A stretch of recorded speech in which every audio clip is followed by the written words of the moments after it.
کیا ہم بستری سے پہلے ناف میں تیل لگانا سنت ہے؟ مفتی صاحب، میں نے سنا ہے کہ جب بیوی کے پاس جائیں تو ناف میں تیل لگائیں، تو اس سے کیا ہوتا ہے؟ بڑا اٹپٹا اور بڑا عجیب سا سوال ہے۔ دیکھیے، جو تیل یعنی کہ لگایا جاتا ہے نا ناف میں، اور یہ عرب میں زیادہ معمول ہے کہ جب وہ بیوی کے قریب جاتے ہیں عربین لوگ، تو وہ ناف میں تیل لگاتے ہیں، اور وہ تیل زیتون کا ہوتا ہے۔ تو زیتون کے تیل کے اندر ایک خاصیت یہ ہوتی ہے کہ اس کے بہت سارے فائدے ہوتے ہیں۔ وہ تو کھانے میں بھی، جیسے ہمارے یہاں سرسوں کا تیل چلتا ہے جس کو کڑوا تیل بولا جاتا ہے، اسی طرح سے ان کے یہاں کھانے میں بھی زیتون کا تیل ہوتا ہے۔ ان کے یہاں وہ باڈی مالش جو کرواتے ہیں باڈی میں، وہ بھی زیتون کے تیل سے کرواتے ہیں۔ تو وہاں عرب ممالک میں اس چیز کا بہت زیادہ رواج ہے، تو وہ لوگ ناف میں تیل لگانے کے بھی بہت زیادہ عادی ہوتے ہیں، چونکہ زیتون کے تیل کے جو اب اوریجنل زیتون ہونا تو اس کے بہت زیادہ فائدے ہیں، چونکہ اس کا ذکر قرآن کے اندر بھی ہے، اور عرب میں یہ کثرت سے پایا بھی جاتا ہے۔ اس کے فائدے بہت زیادہ ہیں کہ یہ باڈی کو طاقت پہنچاتا ہے، قوت پہنچاتا ہے، گھٹنوں کے درد میں مفید ہے۔ اس کے علاوہ یہ جو خصوصی طور پہ مردوں کو بعض مرتبہ کچھ کمزوریاں ہو جاتی ہیں، ان کمزوریوں کو ختم کرنے میں بھی یہ بہت زیادہ فائدہ مند ہے۔ یعنی کہ زیتون کا تیل ان مردوں کے لیے جن مردوں کی توانائی کم ہوتی جاتی ہے، ان کے لیے بھی بہت زیادہ مفید ہے۔ تو اگر آپ کو اوریجنل تیل زیتون کا مل جائے تو بڑی اچھی بات ہے، آپ ایسا کر سکتے ہیں، آپ اس کا استعمال کر سکتے ہیں۔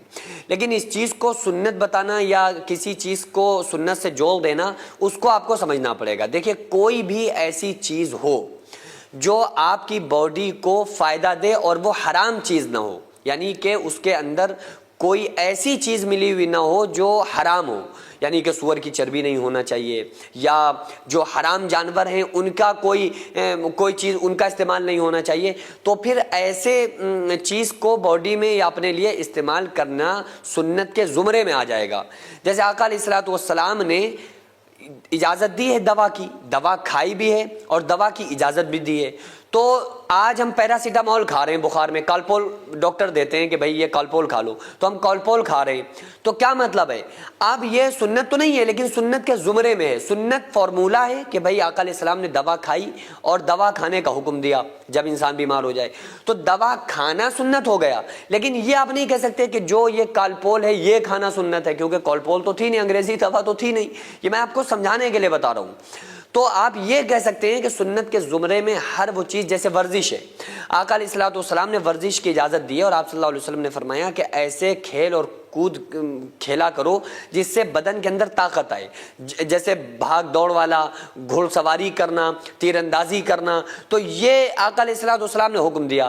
اب اس دور میں اگر کوئی انسان کبڈی کھیل رہا ہے، بیڈمنٹن کھیل رہا ہے، تو یہ ویسے کھیلیں جس میں شرط نہ لگائی گئی ہو، جیت ہار ویسی نہ ہو رہی ہو، اور اس کے علاوہ انسان کے اعضاء جو سطر ہے وہ سطر چھپا ہونا چاہیے۔ الفقیز عورت ران سطر چھپانے کی جگہ، یعنی گھٹنے سے ناف تک کا حصہ اگر چھپا ہوا ہے تو آپ میچ کھیل سکتے ہیں، آپ جو بیڈمنٹن ہوتا ہے اس کو کھیل سکتے ہیں۔ تو یہ سارے کھیل پھر کیا ہوگا؟ اس زمرے میں آ جائیں گے، سنت کے زمرے میں آ جائیں گے۔ لیکن آپ یہ ایک دم نہیں کہہ سکتے کہ بھائی یہ کبڈی کھیلنا سنت ہے، تو آقا علیہ السلام نے نہیں کھیلی۔ ہاں، آپ صلی اللہ علیہ وسلم نے ایک حکم دیا ہے کہ ایسے کھیل کھیلو جس سے آپ کے بدن میں طاقت آئے، آپ کے باڈی میں پھرتی رہے۔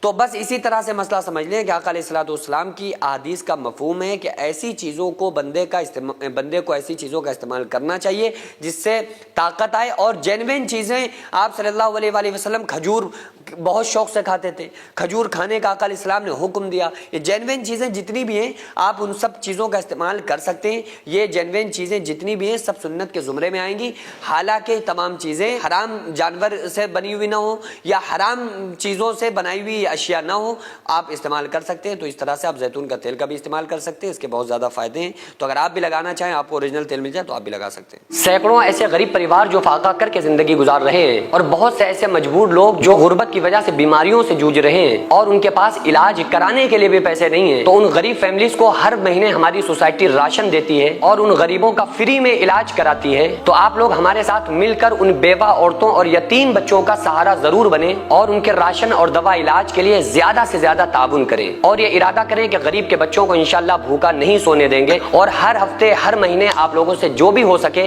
آپ تعاون ضرور کریں۔ ان کو 10 سال سے جو لوگ بستر پر پڑے ہوئے ہیں، انشاءاللہ تعالی ہم سب مل کر ان غریبوں کا علاج بھی کرائیں گے اور ہر مہینے انشاءاللہ تعالیٰ ان غریبوں کو ہم راشن پہنچائیں گے۔ یہ سوسائٹی کا اکاؤنٹ نمبر ہے اور یہ اسکینر ہے، آپ لوگ اس اکاؤنٹ پر یا اس اسکینر کے ذریعے آپ غریب فیملیز کی ہیلپ کر سکتے ہیں۔